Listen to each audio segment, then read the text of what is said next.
So brother ఏం చేస్తుంటారు? నాది బీటెక్ అయిపోయింది. బీటెక్ అయిపోయింది. ఎన్ని ఇయర్స్ అవుతుంది? 4 years అవుతుంది. 4 years అవుతుంది. ఏం చేస్తున్నారు మరి? సాఫ్ట్వేర్. ఎక్కడ? హైదరాబాద్. ఎందుకని ఆంధ్ర రాష్ట్రంలో లేకుండా బయటికి వెళ్ళిపోవాల్సి వచ్చింది? ఇక్కడ లేవు కదా, కంపెనీస్ ఏం లేవు, ఎవడు పెడతలేదు. ఉన్న డబ్బులన్నీ పథకాలని డబ్బులు ఇచ్చేస్తున్నారు జగన్.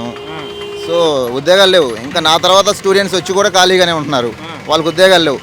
అదేమంటే పథకాలు ఇస్తున్నారు. ఇంతకుముందు చంద్రబాబు ఉన్నప్పుడు నిరుద్యోగ భృతి 3,000 ఇచ్చేవాడు, ఇప్పుడు అది కూడా లేదు, అందరూ ఖాళీగానే ఉంటున్నారు.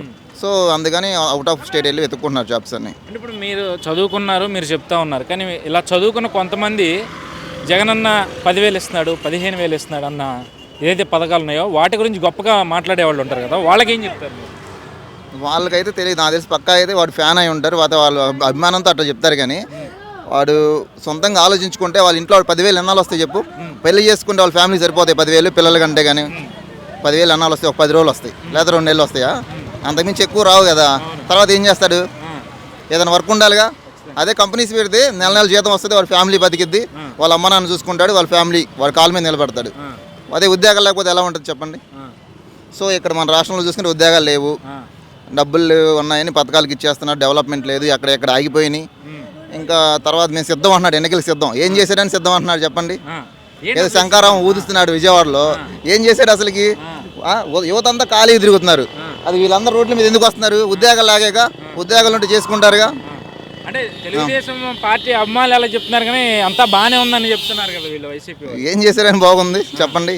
వాళ్ళు ఇప్పుడు ఒక ప్రెసిడెంట్ ఎంపీటీసీ 20-30 లక్షలు పెట్టి గెలిచాడు. ఊళ్ళో తెల్ల చొక్కాలు వేసుకుని తిరగడం తప్పితే వాళ్ళకి ఏమైనా ఉపయోగం ఉందా? వాళ్ళకి రూపాయి ఆదా లేదు, వాళ్ళు పెట్టిన డబ్బులు కూడా వరకు పోయినాయి. వాళ్ళ ఊర్లో విలువిస్తున్నారంటే లేదు, అంతా వాలంటీర్లు చూసుకుంటున్నారు. ఇంక వాళ్ళు కూడా మేము తిట్టుకుంటున్నారు జగన్ని, కాదు పైకి చెప్పుకోలేకపోతున్నారు పార్టీ కాబట్టి.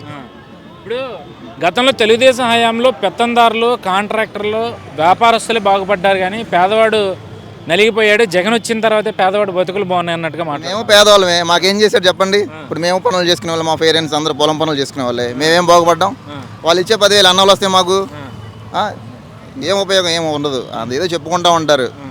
ఒక 70 రోజులే ఉంది, ఇంకా ఆ 70 రోజులు ఆగితే పేదవాళ్ళు ఎవరో, ఉన్న వాళ్ళు ఎవరో మొత్తం బయటకు వస్తాయి నాకు తెలిసి. అంటే ఇప్పుడు పొత్తులో వెళ్తా ఉంది తెలుగుదేశం పార్టీ, జగన్మోహన్ రెడ్డిని చూసి భయపడే పొత్తులు వెళ్తున్నారని చెప్పి జగన్మోహన్ రెడ్డి మొన్న పొత్తులేం అదేం లేదు. వీడు చేసే ఈ పరిపాలన నచ్చక వీడిని అట్టైనా వెళ్ళి పోగొట్టాలి, ఊడగొట్టాలనే ఉద్దేశంతోనే పవన్ కళ్యాణ్ కూడా చంద్రబాబుతో పొత్తు పెట్టుకున్నాడు నాకు తెలిసి, అంతే.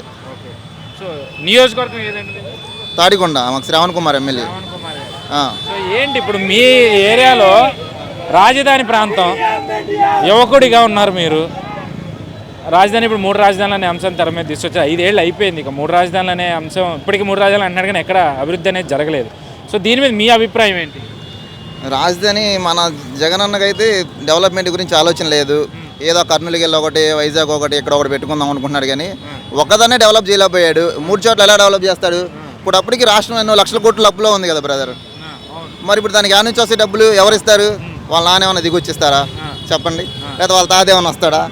లేకపోతే విజయసాయి రెడ్డి లేదా సుబ్బారెడ్డి పెట్టుకుంటారా చెప్పండి? వాళ్ళు ఇప్పుడు ఉన్నాయే కోరీలు మైనింగ్ ద్వారా వెనకేసుకున్నారు, సుబ్బారెడ్డి, పెద్దిరెడ్డి, రామచందర్ రెడ్డి అందరూ. ఇంకెక్కడ పెడతారు? ఎక్కడ డెవలప్ చేస్తారు చెప్పండి? సో ఇప్పుడు అప్పుల గురించి టాపిక్ వచ్చింది కాబట్టి జగన్మోహన్ రెడ్డి అధికారంలోకి వచ్చాక మొత్తం మీద అఫీషియల్, అన్అఫీషియల్ కలుపుకుని దాదాపు 12-13 లక్షల కోట్ల అప్పు జరిగిందని చెప్తా ఉన్నారు. ఆయన పథకాల రూపంలో 2.5 లక్షల కోట్లు పంచామని చెప్పి ఆయన నోటితో ఆయనే చెప్పాడు. ముందు మీద ఆదాయం వస్తుంది, ఇసుక మీద ఆదాయం సంపాదిస్తూ ఉన్నారు.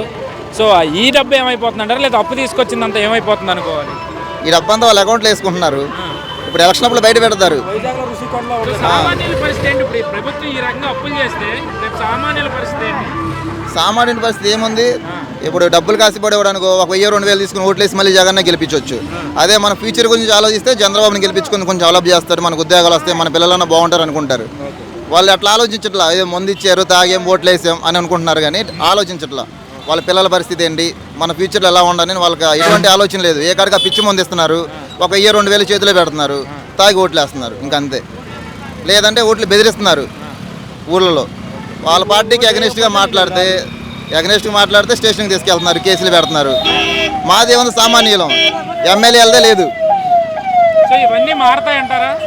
ఒక 70 రోజులు ఆగితే మారిద్దాం అనుకుంటున్నారు. 70 రోజులు ఒక్కసారి పొరపాటున గవర్నమెంట్ మారితే వాళ్ళు ఏం చేశారో అంతకంటే రెట్టింపు చేస్తారని నేను అనుకుంటున్నా, పాజిటివ్ అయినా కానీ నెగిటివ్ అయినా కానీ.